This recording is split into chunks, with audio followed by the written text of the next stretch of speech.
সাবেক প্রধানমন্ত্রী শেখ হাসিনা সহ ৪৬ আসামির বিরুদ্ধে ১ মাসের মধ্যে জুলাই আগস্ট গণহত্যার তদন্ত শেষ করার নির্দেশ দিয়েছেন আন্তর্জাতিক অপরাধ ট্রাইব্যুনাল।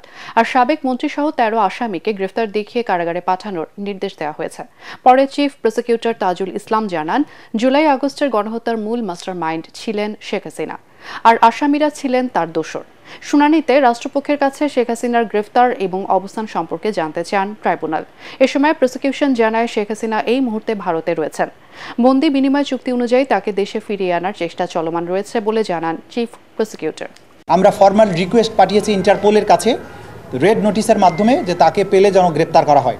বাংলাদেশ সরকার ইতিমধ্যে বলেছেন যে এর বাইরেও পদক্ষেপ আছে, যেহেতু তার বিরুদ্ধে মানবতা বিরোধী অপরাধ সংগঠনের অভিযোগ আছে এবং তার বিরুদ্ধে গ্রেপ্তারি পরোয়ানা জারি আছে। তাকে ভারতের সাথে সম্পাদিত যে অপরাধীর বহিঃসমর্পণ চুক্তি, সেটার মূলে তাকে ফেরত চাওয়ার জন্য বাংলাদেশ গভর্নমেন্ট চিন্তা করছেন বলে গতকালকে প্রধান উপদেষ্টা তার বক্তব্যে বলেছেন। প্রধান উপদেষ্টার ভাষণে জাতীয় নির্বাচনে রোড ম্যাপের ঘোষণা না থাকায় বিএনপি হতাশ হয়েছে বলে জানিয়েছেন দলের মহাসচিব মির্জা ফখরুল ইসলাম আলমগীর। অন্তর্বর্তী সরকার যত বেশি দিন ক্ষমতায় থাকবে তত বেশি সমস্যা তৈরি হবে বলে মনে করেন তিনি। মাওলানা ভাসানীর মৃত্যুবার্ষিকী উপলক্ষে জাতীয় প্রেস ক্লাবে আলোচনা সভায় মির্জা ফখরুল বলেন, অন্তর্বর্তী সরকার কোনো নির্বাচিত সরকার নয়, তাদের কোনো ম্যান্ডেট নেই। তিনি বলেন, নির্বাচন দিতে দেরি করলে মানুষ সন্দেহ করবে। বিএনপি সরকারকে এখনো সমর্থন দিচ্ছে জানিয়ে দলটির মহাসচিব বলেন, সচিবালয়ে ফ্যাসিবাদের দোসরদের বসিয়ে কোনো সংস্কার সফল হবে না। ওয়ালটন টেলিভিশন মাত্র ২৫,৪৯০ টাকায় পাচ্ছেন গুগল টিভি। তাই না?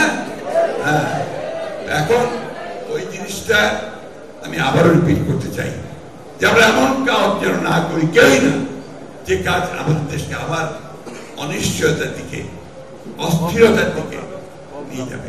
দ্রুত নির্বাচন হওয়াটাই এই দেশের জন্য, জাতির জন্য মঙ্গল। কেন বলছি? আমাদের অভিজ্ঞতা থেকে এই ধরনের সরকার যতদিন বেশি থাকে তত সমস্যা তৈরি হবে। কেন? এর তো ম্যান্ডেট নাই। মহান বিজয় দিবস উদযাপনে দেশে কোনো নিরাপত্তা ঝুঁকি নেই বলে জানিয়েছেন স্বরাষ্ট্র উপদেষ্টা অবসরপ্রাপ্ত লেফটেন্যান্ট জেনারেল জাহাঙ্গীর আলম চৌধুরী। তিনি বলেন, বরাবরের মতো এবারও সুষ্ঠুভাবে এবং শান্তিপূর্ণ পরিবেশে জাতীয় দিবসটি উদযাপিত হবে। মহান বিজয় দিবস উদযাপনের লক্ষ্যে সচিবালয়ে আইন শৃঙ্খলা নিয়ন্ত্রণ সহ সার্বিক নিরাপত্তা নিয়ে বৈঠক অনুষ্ঠিত হয়। সভা শেষে স্বরাষ্ট্র উপদেষ্টা বলেন, ১৬ ডিসেম্বর সবার জন্য। দিনটি উদযাপনে নিরাপত্তার ঝুঁকির কোনো বিষয় নেই। এবার জাতীয় পতাকার ডিজাইন এবং রঙে যেন কোনো ব্যত্যয় না ঘটে, সেজন্য নির্দেশনা দেওয়া হয়েছে বলে জানান তিনি। ১৬ই ডিসেম্বর আমাদের মহান বিজয় দিবস। এই বিজয় দিবস যেন ভালোভাবে করা যায়, এখানে যেন কোনো ধরনের কোনো দুর্ঘটনা না ঘটে, এই জন্য আজকে আলোচনা হয়েছে এবং বিভিন্ন মন্ত্রণালয়ের ভিতরে একটা কোঅর্ডিনেশন, এটার ব্যাপারেও আলোচনা হয়েছে। এখানে কোনো ধরনের সিকিউরিটি থ্রেট না লাগলে, কোনো ধরনের সিকিউরিটি থ্রেট। ঢাকা বিশ্ববিদ্যালয়ের অধিভুক্ত তিতুমির কলেজকে স্বতন্ত্র বিশ্ববিদ্যালয় করার দাবিতে রাজধানীর মহাখালীতে সড়ক ও রেলপথ অবরোধ করে বিক্ষোভ করছে শিক্ষার্থীরা। দুপুরে সড়ক অবরোধের এক পর্যায়ে মহাখালী রেল ক্রসিং অবরোধ করে তারা। এতে ঢাকার সঙ্গে সারা দেশের রেল যোগাযোগ বিচ্ছিন্ন হয়ে যায়। এ সময় তারা দুটি আন্তনগর ট্রেন থামিয়ে ইট পাটকেল ছোড়ে আন্দোলনকারীরা। এতে শিশুসহ ২ ট্রেনের ভেতরে থাকা বেশ কয়েকজন যাত্রী আহত হন। এর আগে বেলা ১১টার পর থেকে মহাখালী রেলগেট এলাকায় অবস্থান নিয়ে আন্দোলন শুরু করে শিক্ষার্থীরা।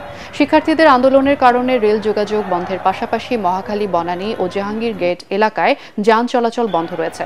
এতে ভোগান্তিতে পড়েছে শত শত মানুষ।